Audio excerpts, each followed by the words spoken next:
Le grand JT de l'éducation vous est présenté par Microsoft.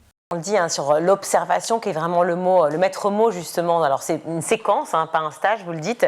Est-ce que c'est une manière aussi de préciser son orientation professionnelle ou du moins la suite des études, Aude Kirivel? Alors à l'origine, c'est pas mis dans la loi, c'est pas indiqué.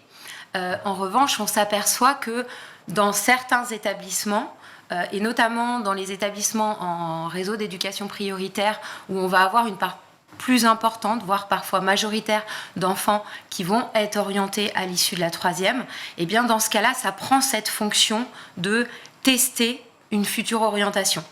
Après, dans d'autres établissements où on est hors réseau d'éducation prioritaire, et alors quand on est en plus dans des territoires avec une majorité de familles de milieux favorisés, on n'est absolument pas dans cette dimension de tester une future orientation.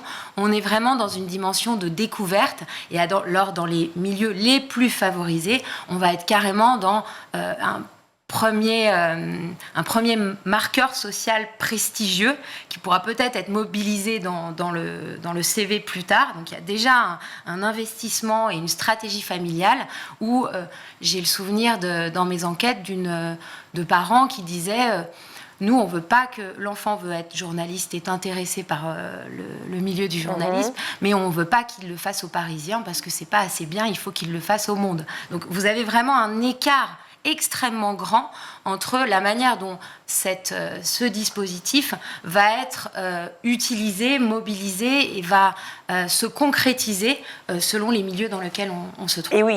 Vous avez regardé le grand JT de l'éducation avec Microsoft.